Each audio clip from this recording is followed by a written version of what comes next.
Let's take a look at how HAX data layer portability is transformative for process and future migration potential. I'll go to Start New Journey. And then I'll import from an existing source. And in this case, I'm going to find some other HAX CMS site that already exists. In this case, it's called HAX 11. HAX 11 is a version of HAX CMS that's been integrated with 11, a static site generator.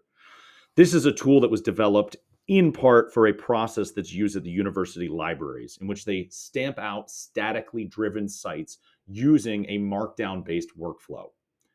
But that's not the typical user of HAX. We want people to not have to understand anything to engage in web publishing. So the HAX 11 documentation is shockingly a HAX site. And so you can see what the roadmap is, click why is this better or interesting, and find examples. Okay, let's say I wanted to take this site and use it somewhere else. With a traditional database-driven setup, I have to have access to everything associated with the site. I need the file structure. But because this is just static HTML plus a simple JSON structure, I can go to HAX CMS and point at the address. What this is going to do is it's going to look for site.json. If it finds a site.json file, it's going to then go and request the associated pages.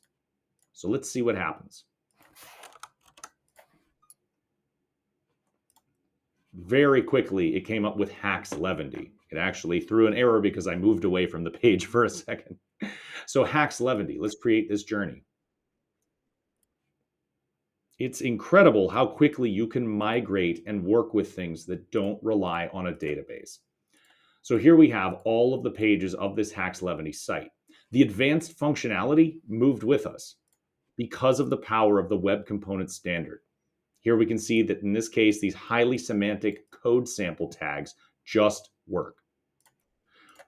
If I wanted to go and modify this in some way, because we have other community examples, say at the university library, I could start typing and add those links later. Or search a video, add that in here from YouTube, and we'll search for migrating from ElmsLN migration to HAX. Because it's just static HTML, this new copy of the site.json file is unique to this site. Migrating the content over and working with it in a different system, in a different solution space is trivial. You may have noticed that this looks different.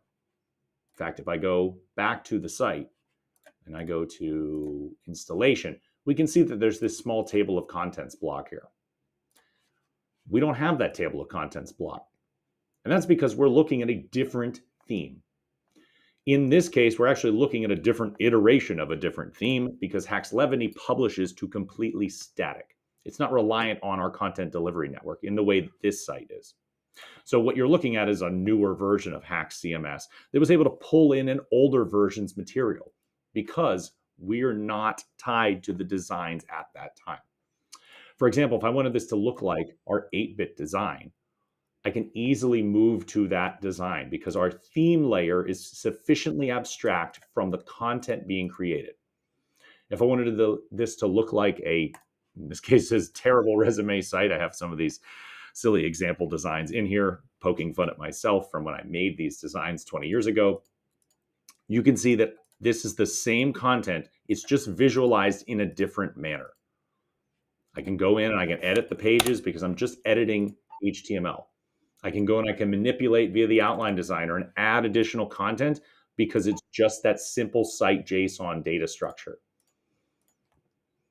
And so after making these changes, I can then go in and I can switch the theme to Clean 2, which is the theme that's actually being used on the HAX 11 service.